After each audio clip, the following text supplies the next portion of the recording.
Bago pa ilabas ng Korte Suprema ang desisyon sa petisyon ni VP Sara Duterte, kumalat na ang isang Facebook post na nagsasabing idedeklara na unconstitutional ang impeachment articles. Ikinagulat at kinestyon ito ngayon ng ilang legal expert. Alamin ang mga detalye sa Agenda Weekend Report ni Joash Malimban. Ilang araw bago opisyal na ilabas ng Korte Suprema ang kanilang ruling sa petisyon ni Vice President Sara Duterte, kumalat ang isang post na sinasabing idedeklarang unconstitutional ang Articles of Impeachment. Sa Facebook post ng kolumnistang si Antonio Montalban, sinabi nito na ibinahagi sa kanya ng isang SC Insider na wala nang magaganap na impeachment trial. Ang FB post na umani ng daan-daang reaksyon, almost 100% accurate kung ikukumpara sa inilabas na desisyon ng SC noong Biyernes. Aniya, 12 Duterte appointee SC Justices ang papabor sa unconstitutionality ng impeachment proceedings. Si Senior Associate Justice Marvic Leonen ang magiging ponente ng desisyon. Samantalang sina Justices Benjamin Caguioa at Raul Villanueva raw ang hindi sasang-ayon dito. Tanging sina Justices Leonen at Caguioa na lang ang natitirang Aquino appointees, samantalang si Justice Villanueva naman ang nag-iisang Marcos appointee. Nang ilabas ang ruling ng SC, kumpirmado na si Justice Leonen ang ponente. Pero ang naging voting process, unanimous.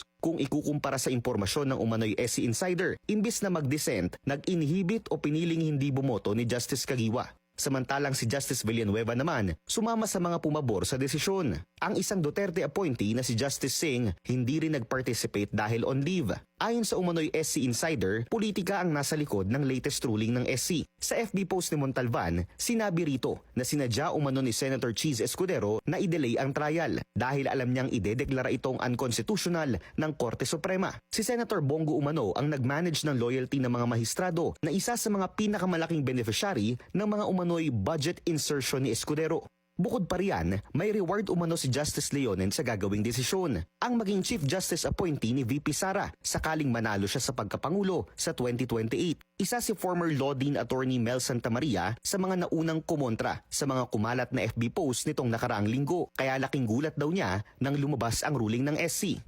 Nakapagtataka. So, hindi mo maiiwasan magkaroon ng speculation ang ating mga kababayan na nabasa yung rumor na yun sa mga Facebook, Twitter, etc.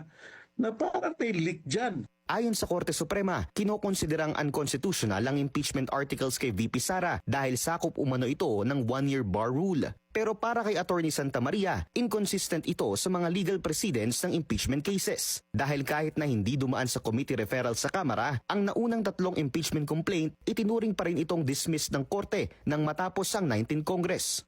So sabi ng Korte Suprema, dati kung walang referral, walang initiation. Sa desisyong ito, ang katangi-tanging ma-observe ninyo, walang nangyaring referral. Pero may itinuring na dismissal.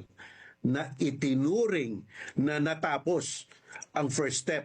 So ngayon, basta't ikaw ay nag-file, tama naman ang pagkakalendar nito, pero kung hindi nyo pinag-usapan at ni-refer at hinintay nyo matapos ang termino ng Kongreso, ituturing na dismissal.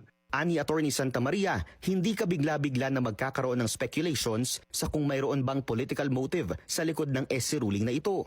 Sabi nga ng isang US Supreme Court Justice, gone are the days na we treat Supreme Court Justice with a halo on their head, na parang santo sila at hindi na nagkakamali.